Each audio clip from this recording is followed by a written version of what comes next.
कावे मौसूई ने broadsheet commission report मुस्तरद कर दी। कहते हैं हुकूमत पाकिस्तान ने अदालती अहकामात का एहतराम नहीं किया। नैब का हिस्सा रहने वाले शख्स से इंक्वायरी कराना ही गलत था। सरबराह ब्रॉडशीट का आजमत सईद से 7 रोज में माफी का मुतालबा। मुझे सजा याफ्ता करार देने पर माफी न मांगी तो कानूनी कार्रवाई होगी।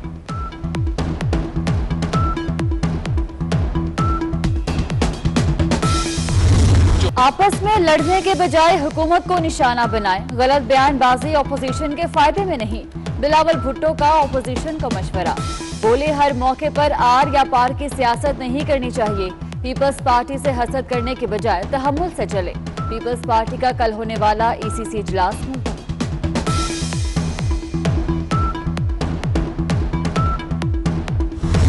हम यूसुफ गिलानी साहब को लीडर ऑफ अपोजिशन कबूल नहीं करते। लीडर ऑफ द ऑपोजिशन के मामले में पीपल्स पार्टी और एएनपी ने अहद तोड़ा है। इसका उनसे मौलाना साहब उनसे एक्सप्लेनेशन मांगे कि ये अहद क्यों तोड़ा गया है।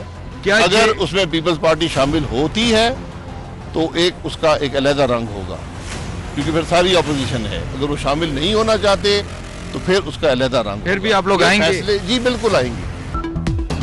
पीपल्स पार्टी के बगैर भी हम लॉन्ग मार्च करेंगे। शाहिद खाकान अब्बासी का ऐलान। कहते हैं पीपल्स पार्टी और एएनपी ने पीडीएम का अहद तोड़ा है। मौलाना फजल रहमान दोनों जमातों से जवाब तलब करें।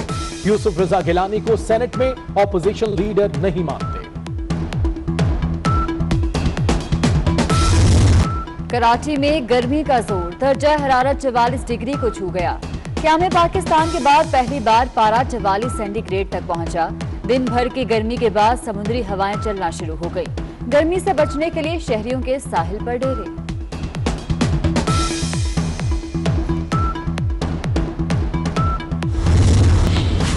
महकमा तालीम सिंध की स्टीयरिंग कमेटी का इजलास। सईद गनी ने 2 हफ्तों के लिए स्कूल बंद करने की तजवीज दे दी।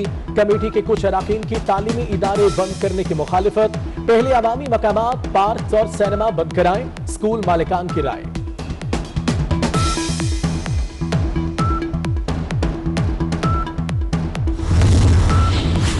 बरतानिया ने रेड लिस्ट के लिए ममालिक का इंतखाब कैसे किया? इंतखाब साइंस को मद्देनजर रखकर या खारजा पॉलिसी को? विफाकी वजीर असद उमर ने बरतानवी फैसले पर सवाल उठा दिया। बरतानवी रुकने पार्लियामेंट नास्टा ने पाकिस्तान पर बरतानवी सफरी पाबंदियों को इम्तियाजी सलूक करार दे दिया।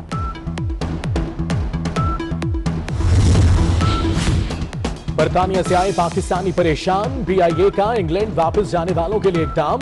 इस्लामाबाद से मैनचेस्टर तक 4 इजाफी परवाजें चलाने का फैसला। 1400 मुसाफिर सफर करेंगे।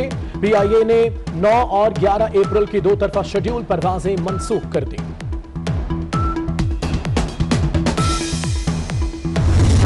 के ताबड़तोड़ हमले। 24 घंटे में 84 मरीज इंतकाल कर गए। मजीद 4723 केसेस रिपोर्ट। मुस्बत केसेस की शरह 9% से ज्यादा रही। खैबर पख्तूनख्वा में आज और कल इंटरसिटी पब्लिक ट्रांसपोर्ट बंद। सिंध हुकूमत का भी 5 अप्रैल से इंटरसिटी और बैनुल सूबाई ट्रांसपोर्ट बंद करने का ऐलान।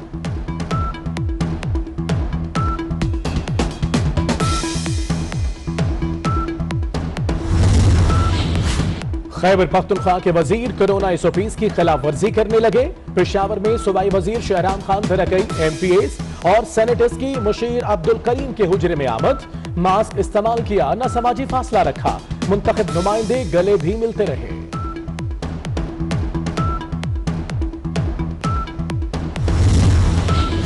आलमी मौसमियाती कॉन्फ्रेंस में मदु न करने के शोर शराबे पर वजीर आजम हैरान। अपने एक बयान में कहा कि हमारी माहौल दोस्त पॉलिसीज हमारी नस्लों के लिए हैं। हमने माहौलियाती तब्दीलियों के असरात कम करने के लिए पॉलिसीज बनाई। आलमी बरादरी संजीदा है तो ताउन कर सकते हैं। आलमी माहौलियाती कॉन्फ्रेंस ने ना बुलाकर पैगाम दिया, अपना तजर्बा अपने पास रखें। आप महंगाई और करप्शन का सुनामी लाने का तजर्बा रखते हैं। माहौलियाती आलूदगी के खात्मे के लिए आपका सफाया जरूरी है। मरियम औरंगजेब का वजीर आजम के बयान पर रद्द-ए-अमल।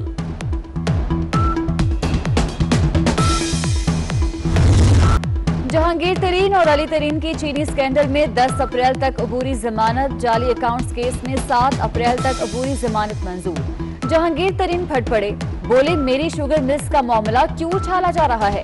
क्या बाकी 80 शुगर मिल्स में कोई इशू नहीं? जानबूझकर एफआईए को केस दिया गया।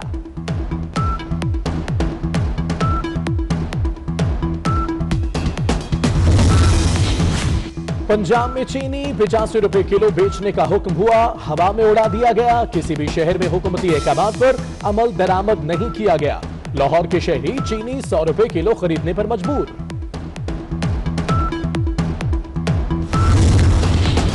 पहला रोजा 14 अप्रैल को होगा। रोयते हिलाल कमेटी से पहले फवाद चौधरी का ऐलान।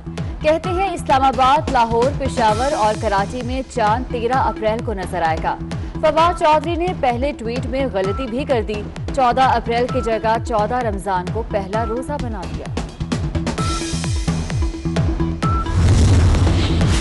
इस्लामाबाद धूल उड़ाती हवाओं की लपेट में, नाक से खून बहना और अचानक करंट लगना मामूल बन गया। लोग मास्क पहने, पानी पिए, गैर जरूरी तौर पर घर से बाहर ना निकले, तिब्बी माहिरीन का मशवरा। मशरकी मौसीकी को मगरबी रंग में रंगने वाली गुलकारा नाजिया हसन जिंदा होती तो आज 56वीं सालगिरह मनाती।